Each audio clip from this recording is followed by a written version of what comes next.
Hello. Thank you so much for tuning in to the You Plus Happy podcast. I just wanted to give a disclaimer that the brand new mics did not work this week, and so the sound is a little tricky, but I thank you all for tuning in and bearing with the technical difficulties. And a special shout out to our guest this week, Mark. And I hope you can still enjoy the show. Hello, all. Thank you for being here. I'm Selena Marche, and this is You Plus Happy, where every other Tuesday I bring you someone who challenges us to define happiness and success on their own terms with a dose of laughter. This week, we have Mark Kendall, who is a comedian, writer, actor, producer, filmmaker, a whole bunch of things. Mark Kendall Comedy video channels have accumulated millions of views, and he has toured nationally with his critically acclaimed one-person show, The Magic Negro and Other Blackness. That was originally produced at, shout out to Dad's Garage Theater and Alliance Theater here in Atlanta. Check them out if you don't know what they are. While studying film at Northwestern University, he completed the Comedy Central Chris Rock summer school program where he pitched jokes at The Daily Show. Ever heard of it? Hello. And the Colbert Report. Mark was named Best Professional Funny Man by Creative Loafing in 2015 and was the reader's pick for Best Comedian in Creative Loafing Atlanta in 2019. I found out about Mark on his podcast with David Perdue that is called What's Really Good. Oh, what's good? What's Good, Atlanta. I had a typo here. Don't worry about it. Welcome to the show, Mark. Thank you. Thank you so much for being here. Thank you. Thanks for having me. All right, that's a very impressive bio that you have there. Congratulations on all your success. How did you get started? Just like in comedy and things like that. Yeah. When I went to college, I was a film student. Okay. And was interested in, just learning how to make movies, writing, things like that. So one of the ways to kind of get access to equipment was there was a sketch comedy group on campus. Okay. And so they would, like as an extracurricular, they'd meet up, they'd write their sketches, they'd shoot the sketches. So I just joined the crew, and then I was like, holding the boom poles or whatever, like helping move lights, and then I started writing for them. And so I was just like, got more and more into like writing sketches, and I really enjoyed that. And then the summer before my senior year of college, I mentioned that Chris Rock program. Yeah. I did that program, so what it was, I don't know if it still exists, but at the time, Comedy Central was a little bit more robust, right? And so they paid for us to be at Comedy Central for the summer. So it wasn't like most internships, like you gotta fly yourself there, you gotta pay for your housing, you gotta pay for your class credit. This was different, where it's just like they paid us, they covered our housing, and then rather than interning, they would kind of like have us go from department to department for stretches of time to kind of see what writing would be like for that department. So this is back in the day. So like Comedy Central used to have a blog. So like we write a blog post, or like for the development department, we read scripts and then like pitch script treatments or whatever. But the crux of the program was I got to spend a week at the Daily Show with Jon Stewart. I got to spend a week at the Colbert Report, Stephen Colbert, and I would kind of like shadow the writers and pitch, so it's like, so like for example, they'd be working each day, usually like Monday through Thursday, they put out an episode. So on occasion, sometimes they might need like a new joke for that night. So they crowd into the writers' offices and you pitch jokes verbally. And so at that time, I was primarily behind the scenes, right? So I was, just writing or just looking to direct or, moving the lights, things like that. And I had written things, but I had not really had the experience of pitching a joke out loud. So like when in the writer's room, there's like a lot more verbal pitching. And I'm trying to, so the difference is kind of like if you write like for the page or something like that, you can kind of get into the habit of where it is funny if you read it, but it's a little different to hand it to somebody else to say it out loud. And also the act of pitching something out loud. We're essentially performing. And what I learned at being at these writing staffs is that most of the writers are either like really good professional stand-up comics or improvisers or whatever, or they, at the very least, they had like some kind of performance experience to be more comfortable pitching. That's just not that's not how I was wired at that time. Right. And so my roommate, who was also in the program with me that summer, he was a stand-up. So and we were in New York. So New York has all these open mics. So I just kind of started following the open mics, just kind of seeing it. And public speaking was never like nerve-wracking or anything like that. Right, okay. And so I just started doing open mics. And I would also like be following these writers, and I'd see how they like during the day, they had their writing job where they write these jokes for these hosts, but then they go out at night and do shows and write jokes for themselves. So I was like, oh, okay, so that's what you do. So like I started, doing my work during the day for that program, and then at night I would go to open mics and start trying to learn how to like write these jokes so they could be said out loud. And like I think too, coming from more of like a sketch comedy background, trying to get more familiar with like a joke structure that was closer to stand-up, if that makes sense. So then came back my senior year for college, and I was like, okay, I want to get more performance experience, so the next time I'm in a situation like that, it's easier for me to pitch out loud. So I started doing improv, continued doing stand-up, and so that's kind of how it started. And so that's kind of what pushed me more into like the comedy lane. Yeah. I have a million questions after that. Because I've never done stand-up, but I've done a lot of improv. What's the difference between improv and comedy for you? That's a good question. I mean, for me, I don't know if there's much of a difference, but I guess like in terms of like you wanted a stand-up show versus an improv show, like an improv show, I guess, generally speaking, it's gonna be like an ensemble of performers. Right. Taking, and I know you know this, but like take like an ensemble of performers like taking a suggestion from the audience and improvising versus like stand-up is like one person going up one at a time with like prepared jokes ahead of time. Yeah.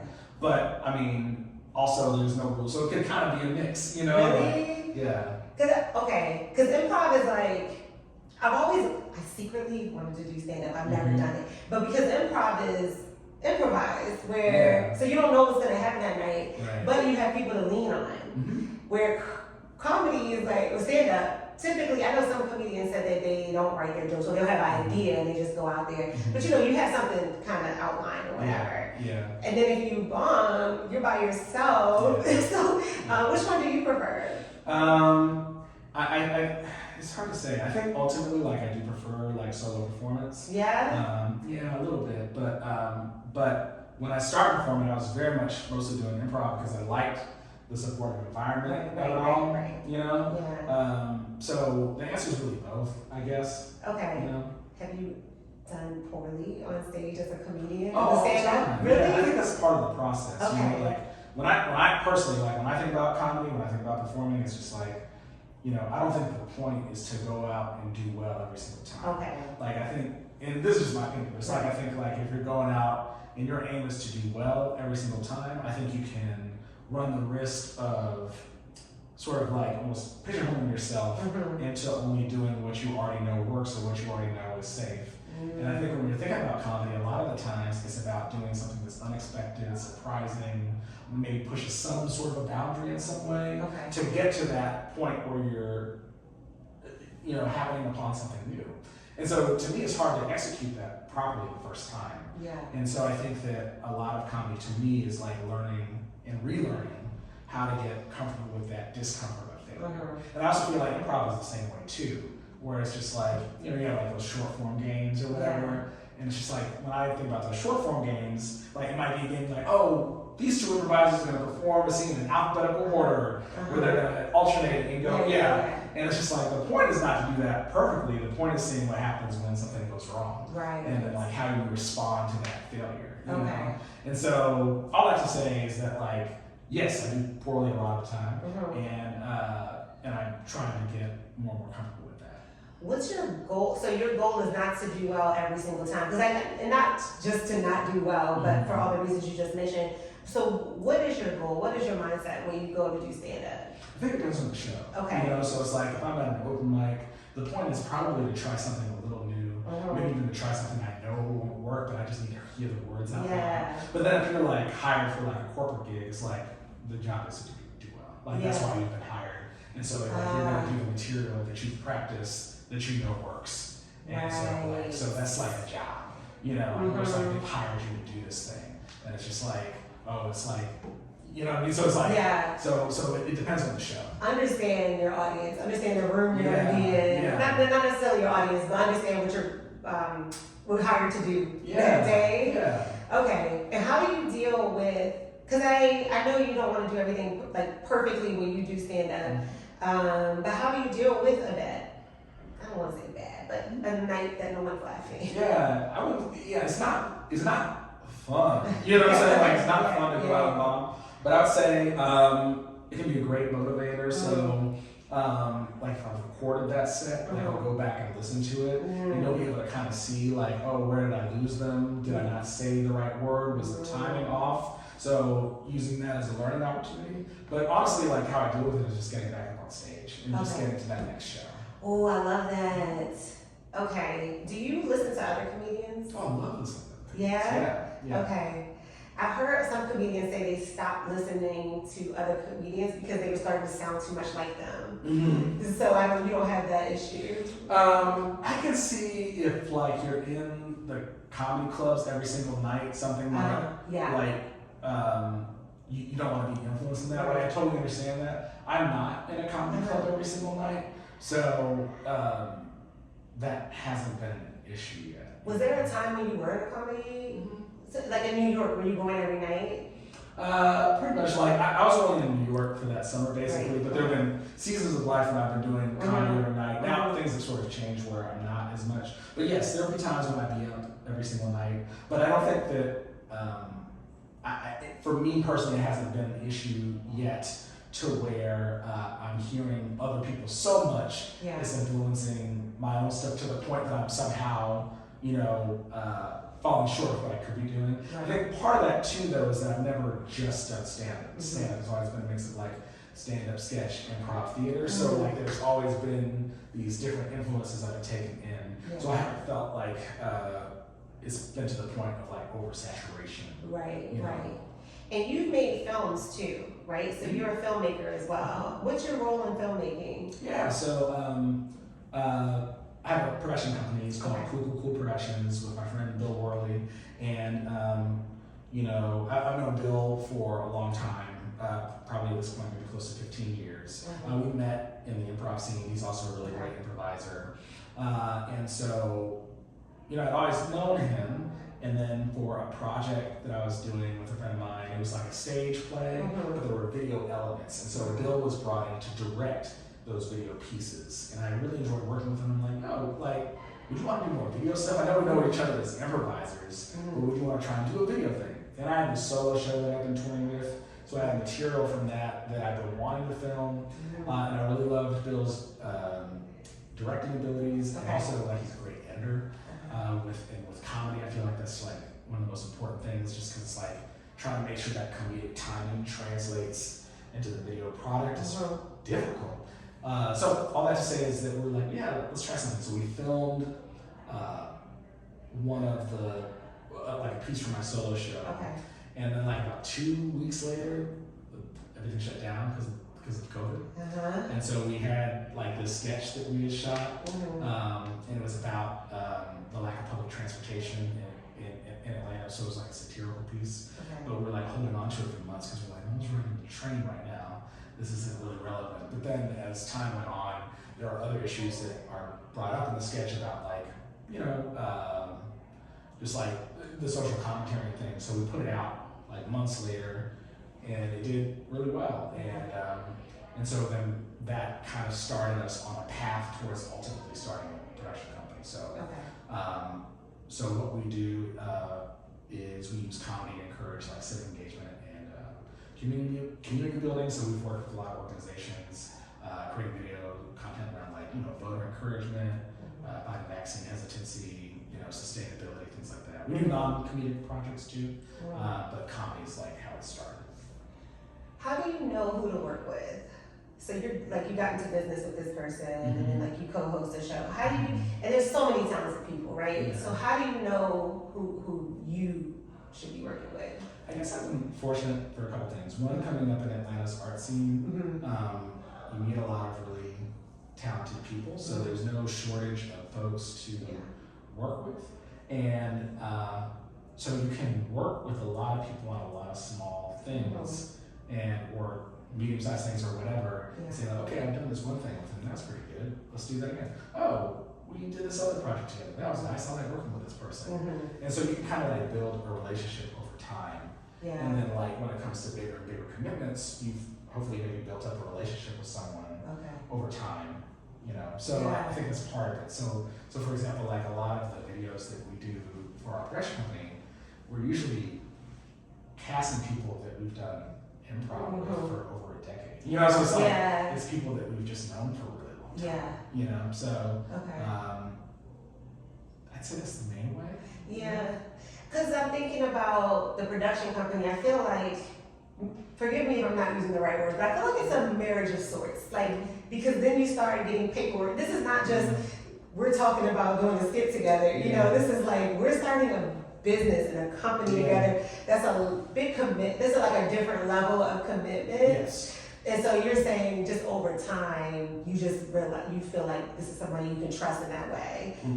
Yeah, I mean, it's just like I had known, in my case, for example, I had known Bill at that point for about 10 years.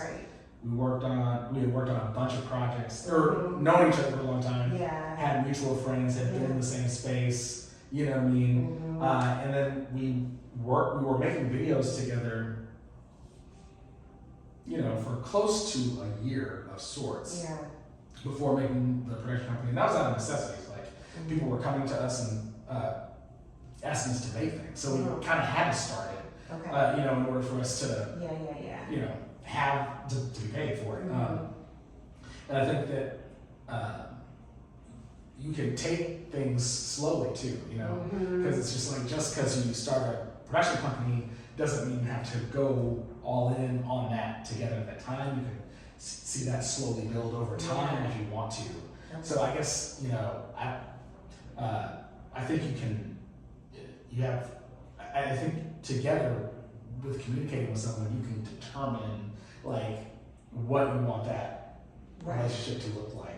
And we also have to check in about it too. So it's like, we talk a lot, you know what I'm saying? Like, I mean, you're talking a lot, and we try to do our best to check in, like, have like scheduled check-ins about like, hey, how are we feeling about this? We do goals at the beginning of each year.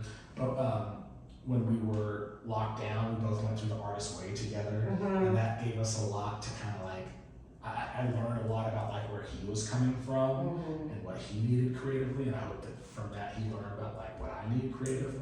And I think we've also like changed a lot over the course of our time working together.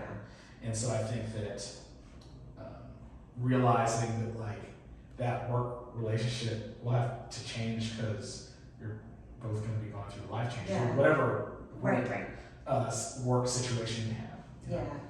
A lot of communication. I think, because I know people are like, I don't like meetings. And I'm like, I read the book, the guy who wrote the Nike book, and he said they would have like 3-day long meetings. Like, so that's part of, I don't think you're saying y'all have 3-day long meetings, but you do have a lot, like you communicate a lot. And then I think we're living, I don't want to project, but I feel like a lot of people want to own something, right? So you own a production company. What are the benefits of owning your own production company? Well, it was mostly just kind of like a business decision, you know, like just literally like, oh, we want to hire you to do this thing.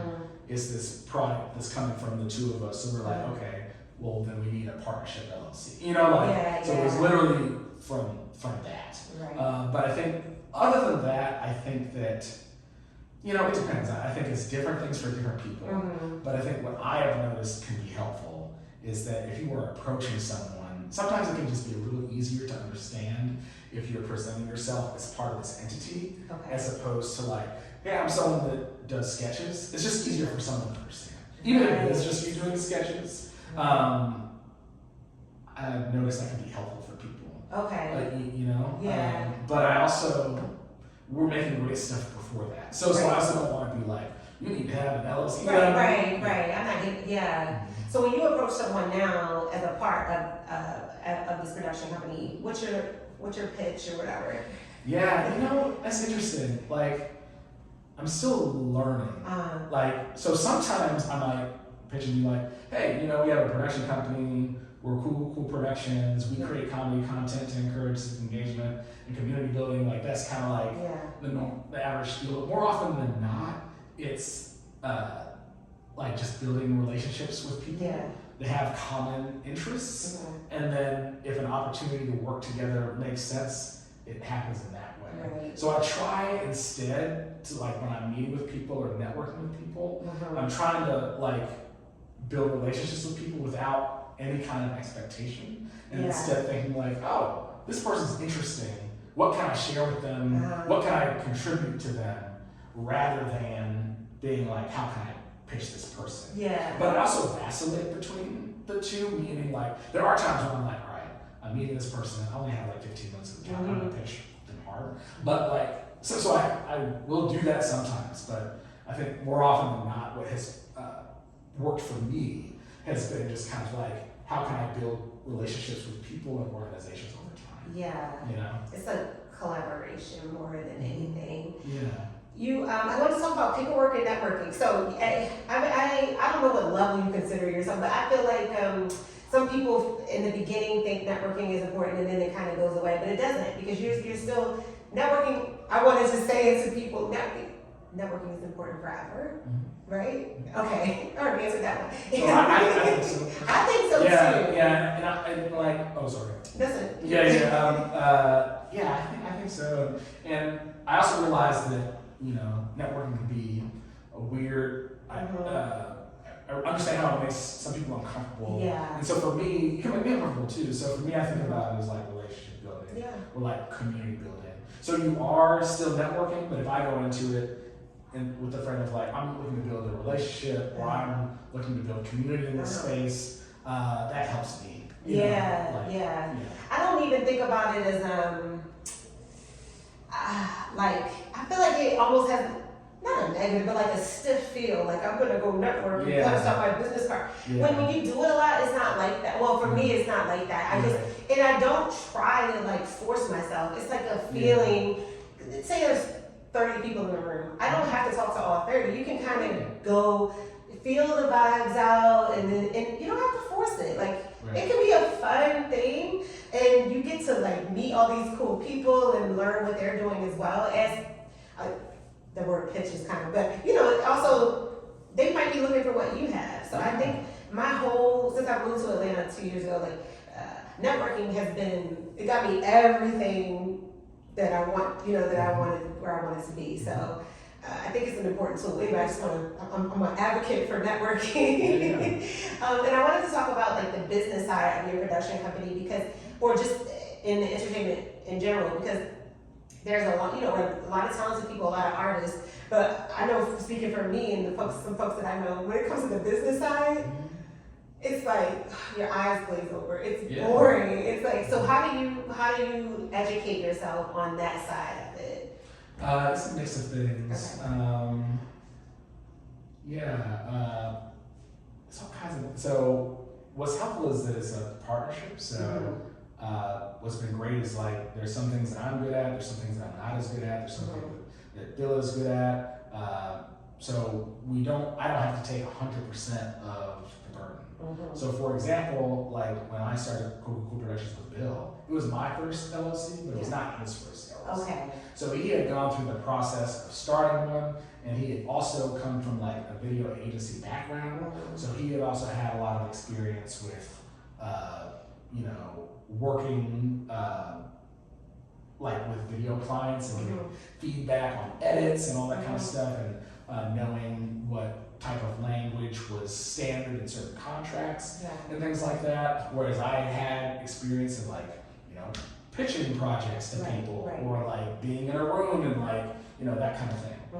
So we were able to kind of combine both of our experiences. But beyond just like our own personal previous experience, you know, I think we both try to actively learn in the ways that we can, whether it's like, you know, we've like, you know, maybe skimmed through books, listened to podcasts, you know, that kind of information. I try to seek out like advice from other people. So when we first started making videos together and they started to gain traction, before we hadn't even officially started a production company, he and I like made a list of everybody that we knew, like in the realm of video, social impact, whatever, and we just like took tons of Zoom calls. And it was the lockdown, so we were able to meet with a lot of people that would have been tough to get their time beforehand. And then we would meet with people, ask advice on like what they thought, and then ask for other people that they could introduce us to meet with. And so that was also really helpful as well. And so we still try to prioritize that when we can, like checking in with those people, giving them progress reports, updates on how we're doing, asking them how they're doing. So I've learned, so in short, learn a lot from other people, just from talking with other people about what's worked for them, what's been challenging for them. So, what about yourself? What's been? I'm in that process now. I don't, the business side, I'm just, like you said, skimming books, reading, talking to people, and it's almost like what you said with the relationships of like, you just gotta, you research and then you do a little bit and then kind of see what happens. Yeah. So like, we'll see what happens. Do you have lawyers or anybody look at your contracts? It depends on the contract. Okay. So we do have lawyers that we have relationships with, and depending on the type of the contract or the situation, we'll get legal advice from them, but not necessarily every time. Right. So it depends on like honestly just the size of the contract usually, or like if there's something specific that we have not seen before. That's when we'll like seek legal counsel. Gotcha. It sounds like you do a lot. How do you balance it all? I think that's something that I'm always working on, always asking folks about. So, you have any advice on that? I think it changes a lot of the time. So, like, there have been seasons of my life where, like, the top priority has been performance and getting on stage. Right now, like, with where we're at in the production company, like, I think a big priority for me right now is, like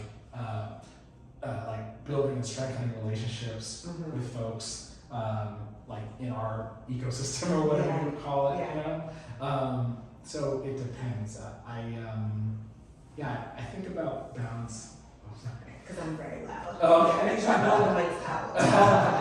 But I think about balance a lot, and I think I'm at a point now where I'm like, just trying my best with it. I think some things that I do to help make sure that I have balance is I think about making sure that I have time for weekends, you know, like when I say weekends in quote, because it's like maybe it's a Saturday, Sunday thing, but maybe it has to be on a Wednesday if I work through the weekend or something like that.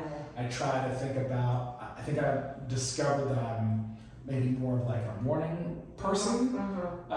So what can I do to structure that? Or just being aware, like if I have not had a lot of sleep for several days, not expecting myself to then be at 100% if I haven't slept, you know, like, so just trying to be more realistic about the amount of time that I really have.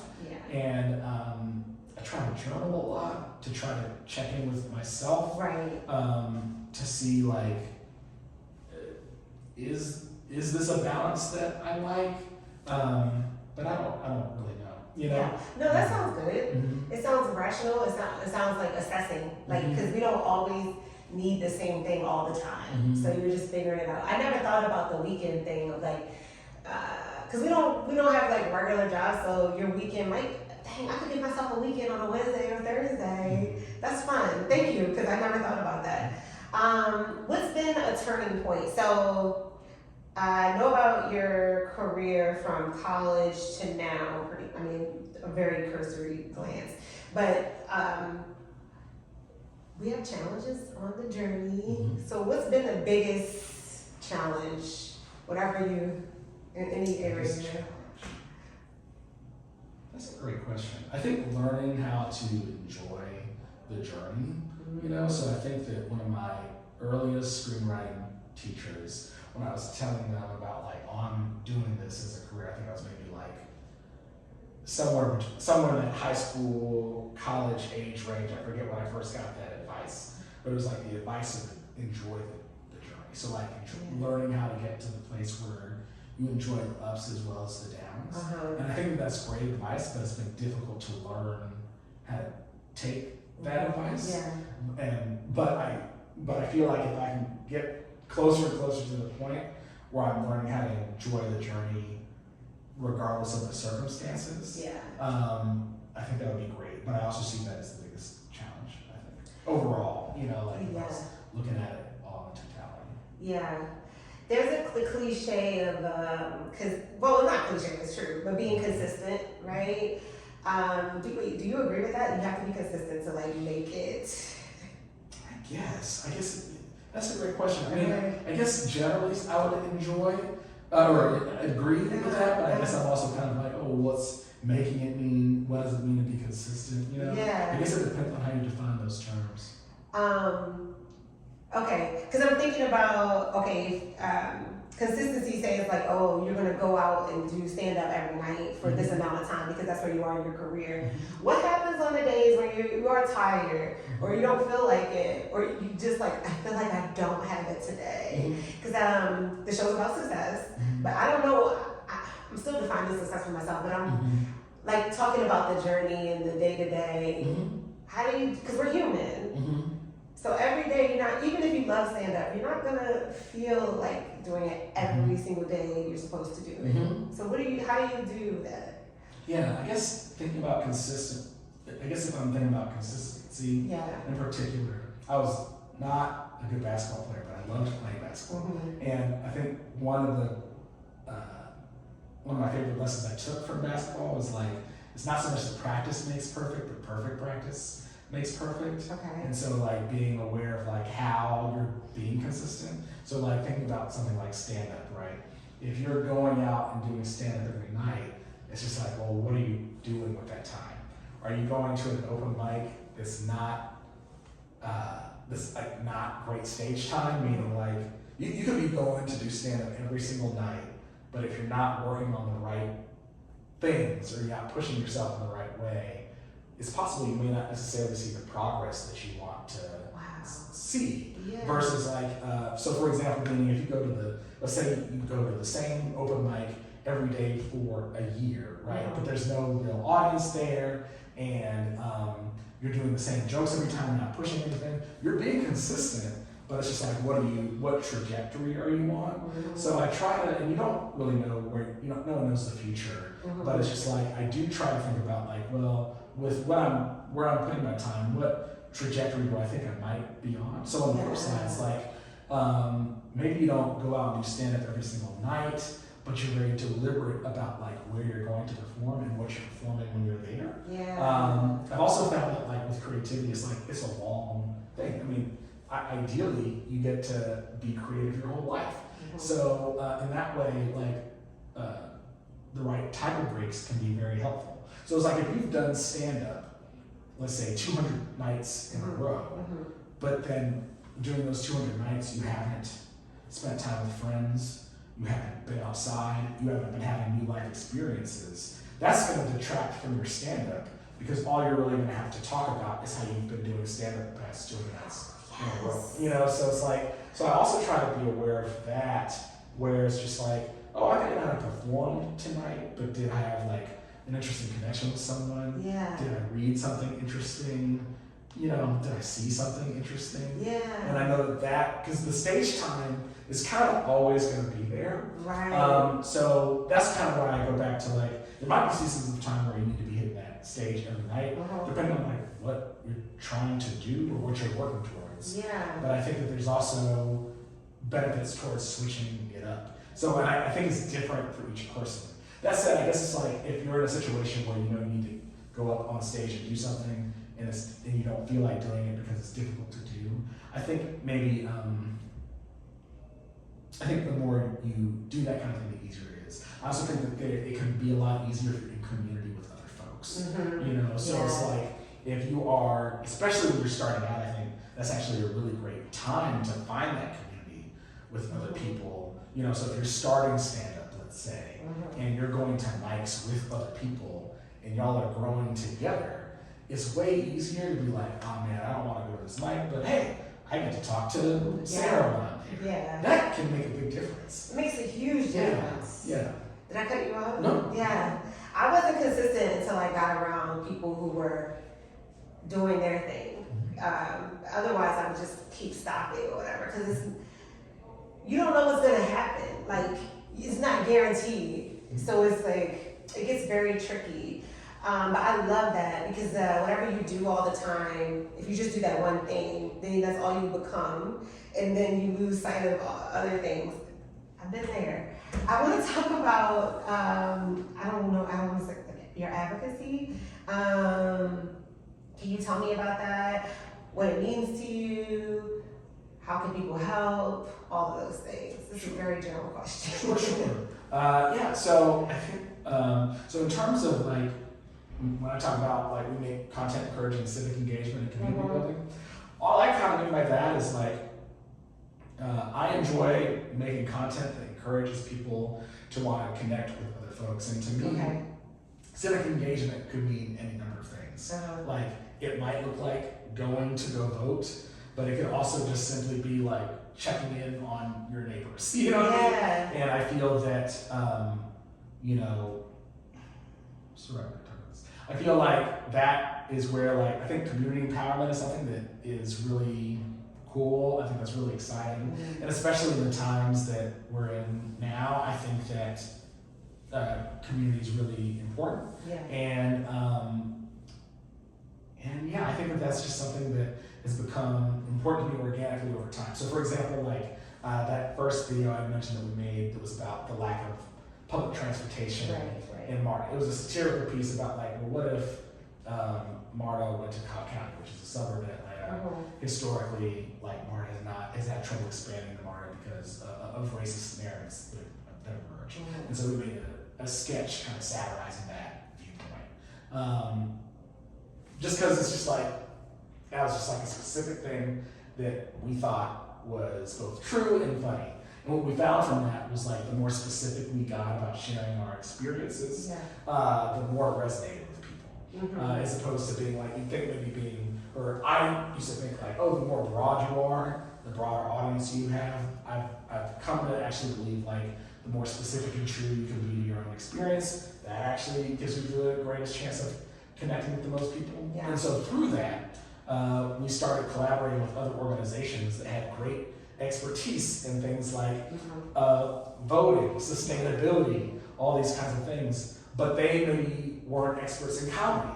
And so we found like, hey, if there are these things that we care about, you know, and there's someone or an organization that's like a really strong message, but they maybe need help in making that message more attractive, more sticky on the internet, right? We can come in and help with that. And I think that that is just what energizes me, you know, like I like taking issues, whether it's around like voting or, you know, the environment, or these are things that like, before I feel self-conscious sometimes talking about them, because I'm like, I didn't study environmental science, I don't know what that means. But then over time I realized it's like, oh, well, I live in the environment like everybody else. We're all experiencing this environment together. And so we all get to be a part of this conversation. And so that encouraged me to like find other people to also collaborate with to contribute to these dialogues, you know? So you reach out to these folks? Oh, it's a mix. It's a mixed thing. So it's just like we put videos out, we work with other people, and then through that, other folks hear about you, or you might meet other organizations and try to find a way to work with them. Are you ever intimidated to work with these people in the beginning? I feel like, because, and another question to that is, what makes you care and what makes you do something about it? Because some people can say, oh, I care about the thing, they don't do anything, but I think some of that could not be because they don't want to. They might not know what to do, or they might not have the confidence to go reach out to an organization. Like, I know that was me before. Like, I want to help this group of people, but I'm nervous. Like, what you said about the environment, like what do I really have to offer? But so all of those questions, like what makes you care and how do you, and actually do something about it? And then how do you feel when you reach out to these people? And that's a lot.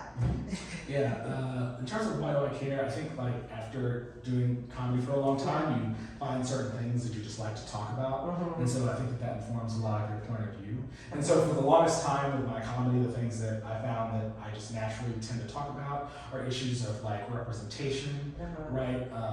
People being able to tell their own stories. And so a lot of it I think then naturally ties into making sure, like I care about people being able to tell their own stories, whatever that means. People having access to stories, to process the information around them, to be able to express themselves. And so I think that there's a natural tie in between that and making sure that people have like access to resources that they need to vote if they want to vote, you know what I mean? Or to like advocate for themselves if they want to advocate for themselves. So I think that that's why I care. It's just kind of like, it's interesting to me, like, you know, and so because it's interesting to me, I care about it, and because I care about it, it becomes interesting. So I think it kind of feeds on itself that way. I think in terms, you were asking about like, what can someone do if they have an interest in something, or they don't know how to approach someone. I recommend just like, doing whatever you can to just like, build a relationship with that person, that organization. So for example, like you could volunteer. You know, like if there's a spot where you're like, if there's something, and you have the, if you have the time, you know, like, and you want to like volunteer with an organization that is doing something that you find to be interesting. From there, you can like meet people, you can learn more about what they do, and if you're consistent with it, like, oh, it will become second nature over time. Or like, you know, so I'm trying to think of an example. Like one of the organizations we've worked with in the past is the Center for Artistic Activism. And so it's a lot what it sounds like. They blend the arts and activism. But it also can be, I think, intimidating to maybe view yourself as like an artist activist or something. Because it feels like there's a lot on that. Or at least I feel that sometimes with a title like that. But it doesn't have to be. And also like organizations like the Center for Artistic Activism have like a lot of free workshops online where you can like join and learn more about it. But I guess like ultimately what I would say is that like, I think that if you're a creative person and you're interested in like any form of expression or telling a certain type of story, I think like that's valid and that's enough. You know, you know, so it's like I think you should be able to tell any story that you want to tell and feel driven to do that, you know. I like that. It's interesting because what I got from that is that you can help people in more ways than you think.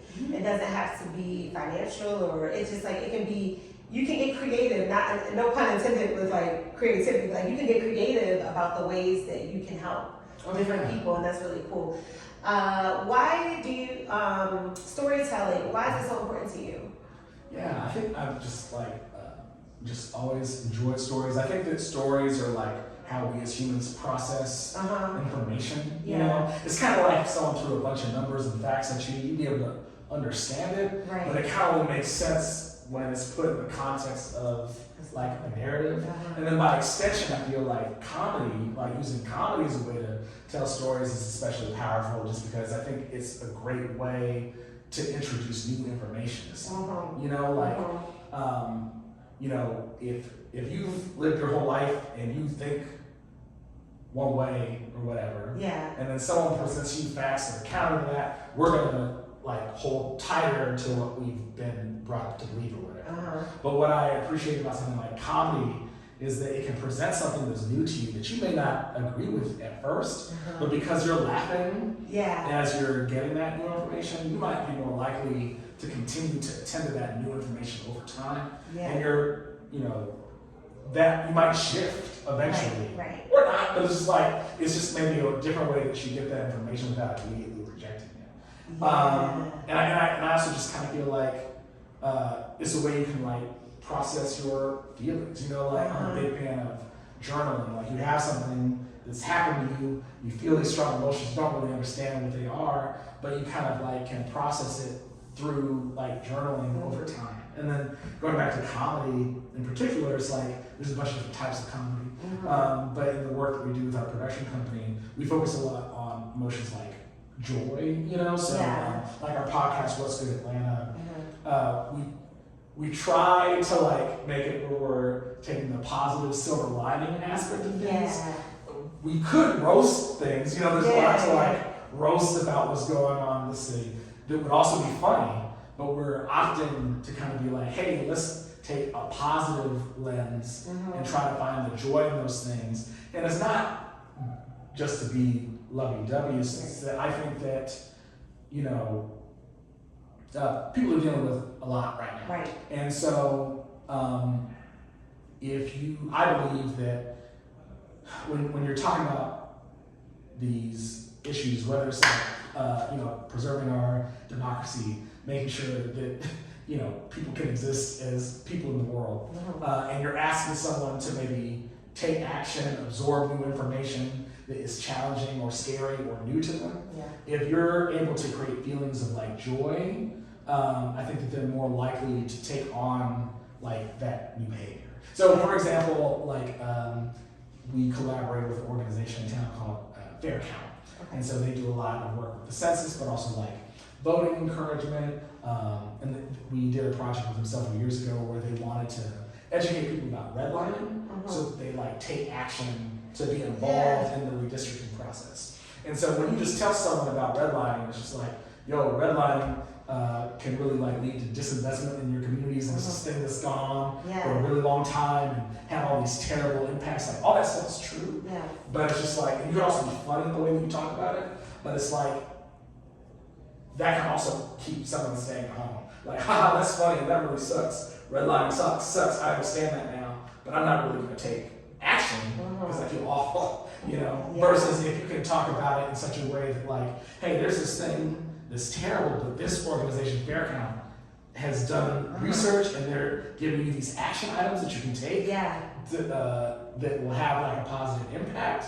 That's like a different thing now, you know what I mean? And so when I started to see that really started to excite me, you know? So. I love that. I produced animations during the day, that's my day job, and we did a redlining video, and we had the call to action and blah, blah, blah.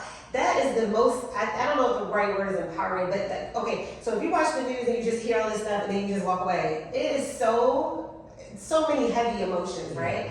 But if you hear there's something that's lighthearted, not that we need to be fed everything in a lighthearted way, but if it's a more lighthearted, it's more digestible, and then there's a call to action, you feel there's a much different feeling walking away from that. A caveat is, I wonder what you think. I think we gotta be, just depending on what your capacity is for all of the things in the world that we would love to help and fix. But it's like, I feel like you gotta choose a few, and just, cause it's countless problems. I can't focus on everything. Like, if you send me 10 funny videos about 10 different things, I can't call to action on 10. I gotta still live my life. So I feel like there's like a point where you gotta be like, okay, I feel really strongly about storytelling. I'm gonna focus the extra time that I have, or make time for this issue, and that's where I'm best suited as well. And let some other people who might handle some other issues handle that. Because I think that's another reason we get so overwhelmed, because there's so many, it's this and this and this and this, and it's like, okay, I don't have capacity for the 10 issues you're telling me about today. So I just wonder, like, that's my opinion though, this is my opinion, what do you think? I agree. Okay.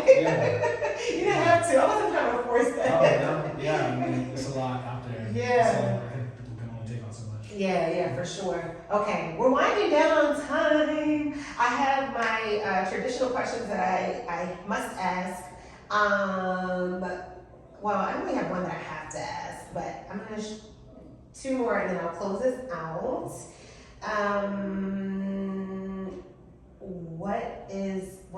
Where do I want to go? Because these are my favorite ones. How do you know you're making the right decision? Oh man, I wish I knew. I don't know. Just do it. Yeah. Listening to you today, it sounds like you just feel things out. That's how you know. You don't know until you know. Yeah. Okay. And what does success mean to you? Yeah, I'm still defining that, but I think,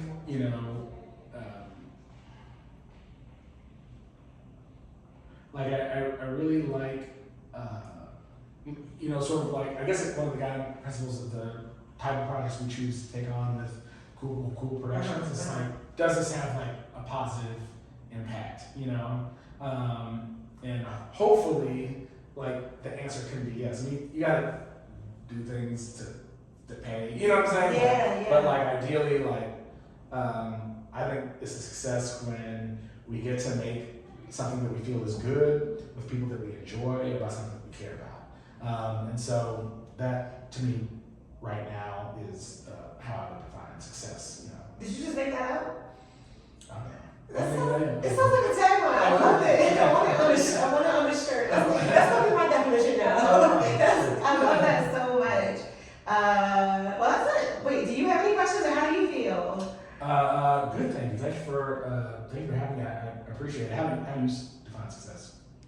I don't know. I'm with you, but I think it's important to define it, because if we don't, so even though I haven't done it, I'm working on it, but even though we, because when we don't know when we're there, right? And then we're in this space, well, for me, like, of chasing and like missing it. Like, you could literally be in what you think is success and you don't even know, because you know what I mean? And you look back, like the hindsight thing. Yeah. And so it's like, I think right now I'm successful. Of course, there's always room to grow and there's goals. And then that's another thing. Success doesn't mean you're done. So I think it's the quality of life. Putting out good work that I'm proud of, and being around people who, like, and getting to talk to people like you. Like, this show allows me to, like, pick people's brains, and there is nothing I love more than learning from other people and having these conversations. And then just being around really good people who care about me, even like the work and and just my my friends and family, but like the people I work with too. I think that's a success to have people who really genuinely care about you without thinking about what you can give them or what you produce. So if I stop the podcast right now, I'm not. But if I stop the podcast right now and didn't do it anymore, I think the people around me still care about me deeply. I would hope. So I think that's success. I don't know, but I could change it tonight. I don't know. Yeah, I think it's supposed to. Yeah. Anyway, we did it, y'all. Okay, I'm gonna close this out. Thank you again. Thank you again, Mark, for sharing your time with me and inspiring listeners to redefine success for themselves. You can find out more about Mark on. Oh yeah, you can follow me on Instagram at Mark Kendall Comedy. You can also check out my production company website. That's CoolCoolCool Pro.com. Thank you. And the podcast. Yes, the podcast, What's Good Atlanta. It's a weekly podcast. We're about to go on summer break, but we'll be back in the fall. And it's anywhere you find your podcast. So What's Good Atlanta with WABE. And I got to see a live show. Oh, can I say it? It'll be out. It's coming out Friday. It'll be out by the time this comes out. It was so good. It was wonderful. I don't know if the talent's not going to be on there though. Right. It'll just be the actual show. It was so good. Please check that out. And thank you, listeners, for tuning in. Again, I ask that you subscribe and all that stuff. Follow me, subscribe, tell your friends, all that stuff. And I asked the guests to say the tagline, which is, we'll show you our definition of success if you show us yours. We'll show you our definition of success if you show us yours. We did it! Yeah. Thank you!